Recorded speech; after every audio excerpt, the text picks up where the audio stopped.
আসসালামু আলাইকুম সবাইকে আমার যমজ 2 মেয়ের ছোট্ট একটা ভিডিওতে ওয়েলকাম। চলুন ভিডিওটি শুরু করা যাক। তো আমি আমার মেয়েকে নিয়ে কোথায় গেলাম সেটাই আজকে আপনাদের সাথে শেয়ার করব।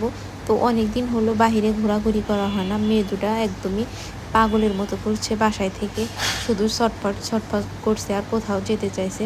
তো আমি আর ওর বাবা ভাবলাম যেহেতু ওর বাবার আজকে কাজ নেই সেহেতু আমরা একটু বাহিরে থেকে ঘুরে আসি।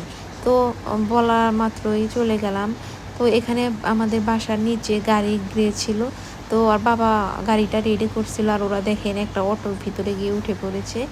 ওরা ওরা অনেক আনন্দ পাচ্ছিল, খুশিতে একদম লাফালাফি করতেছিল, শুধু বলতেছিল আম্মু কোথায় যাব কোথায় যাব। তারপরে এই যে আমরা যেভাবে বাইকে জার্নি করি ওদেরকে দুইজনকে মাঝখানে বসি, আমি পাশে বসি। তো তারপর আমরা চলে গেলাম আস্তে আস্তে আমাদের গন্তব্যের দিকে। আর এই যে দেখেন দুইজনকে এভাবে মাঝখানে বসি আমি ধরে রাখি। তো ওদেরকে নিয়ে ভিডিও করাটা অনেকটাই কষ্ট, আপনারা জানেন দুইজন বাচ্চা নিয়ে ভিডিও করা খুবই কষ্ট। তো তারপরে আমি আস্তে আস্তে গাড়ি নিয়ে ওর বাবা গাড়ি চালাচ্ছিল আর আমি ভিডিও করতেছিলাম। দেখুন কত সুন্দর দৃশ্য, আকাশটা মেঘলা মেঘলা আর দৃশ্যটা খুবই ভালো লাগছিল। আমরা যেদিনই বাহিরে বের হই সেই দিনই বৃষ্টি বৃষ্টি একটা ভাব আসে, খুবই ভালো লাগে, বাতাস থাকে। আর এই যে আমার পিচ্চি মামুনি দুটো মাঝখানে বসে আছে, ওরা হচ্ছে জ্যাম না থাকলে গাড়িতে কান্নাকাটি করে না, আর যদি জ্যামে পড়তে হয় তাহলে ওরা গরমে ওদের অবস্থাটা একদমই খারাপ হয়ে যায়, কান্নাকাটি করে।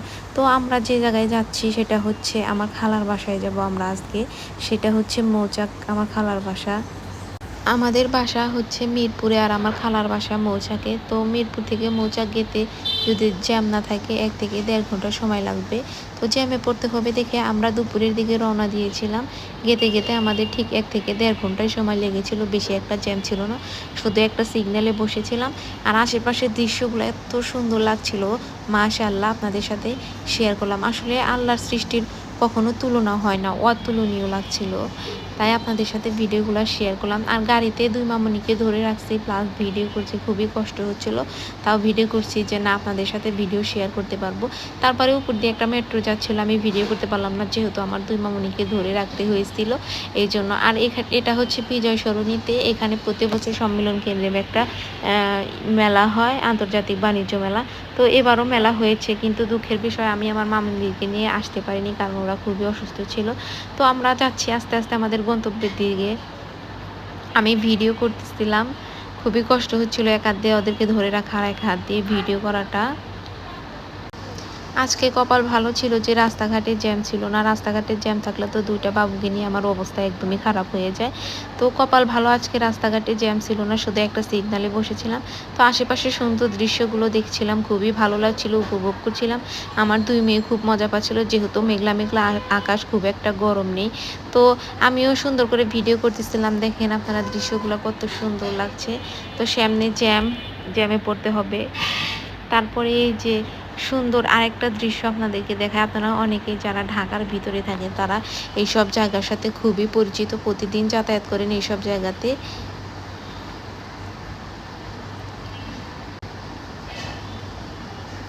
তারপর সিগন্যাল ছাড়ার পরে আমরা রওনা হলাম। তো এখানে হাতির ঝিলের উপর দিয়ে যাচ্ছিলাম, ওর বাবা বারবার করে বলতেছিল নামও কয়েকটা ভিডিও করি, কিন্তু না, বুড়িরা কান্নাকাটি করতেছিল। অনেকক্ষণ গাড়িতে ছিলাম আর আমার শরীরটাও খুব ভালো লাগছিল না, তাই আর নামলাম না। ওর বাবাকে বললাম যে আসার সময় ভিডিও করব, এখন চলো খালার বাসায় যাই, এখন আর ভিডিও করো না। তারপরে সুন্দর লাগলো, তারপর ভিডিওটি করে লাগলাম আপনাদেরকে দেখানোর জন্য। তো তারপরে আমরা আস্তে আস্তে চলে যাব আমার খালার বাসার দিকে। হাতির ঝিল পার হওয়ার পর আসলাম, এখানে খুবই ভালো লাগলো। এখন ঢাকার রাস্তাঘাটে জ্যাম না থাকলে চলাফেরা করতে খুবই ভালো লাগে। তারপরে এই তো আমরা একটা মিষ্টির দোকানে আসলাম, যেহেতু মেহমান বাড়ি যাবো সেহেতু খালি হাতে তো যাওয়াই যাবে না, মিষ্টি তো নিতেই হবে। সেই জন্য এখান থেকে আমরা মিষ্টি নিয়ে নিলাম। আমার 2 মামুনি তো মিষ্টি দেখে মহা খুশিতে খেতে চাইছিল, ওদেরকে দোকানে বসিয়ে খাওয়াতাম, কিন্তু বাহিরে অনেকটা মেঘলা সাজছে, আপনাদেরকে তো দেখালামই মেঘলা আকাশ। তো বৃষ্টি হবে এই জন্যে আর কি দেরি হলাম না, যে আম্মু চলো বাসায় যায় খায়ও। এখন তো এখানে খেতে বসলে আমাদেরকে বৃষ্টিতে ধরবে, বৃষ্টিতে ভিজলে তো আবার ওদের ঠান্ডা গরম লেগে যাবে, এই জন্যে আর কি বৃষ্টির জন্য দেরি করিনি। তারপরে এই তো দোকানে দেখেন আমার 2 মামুনি খুবই খুশি, ওরা আজকে তার নানুর বাসায় যাবে। আমার 2টা খালাতো ভাই আছে মাশাআল্লাহ, ওরা পরেই তো আমার মিষ্টি কিনা শেষ, তারপরে খালার বাসায় চলে আসলাম। ভালো থাকবেন সবাই, আল্লাহ হাফেজ।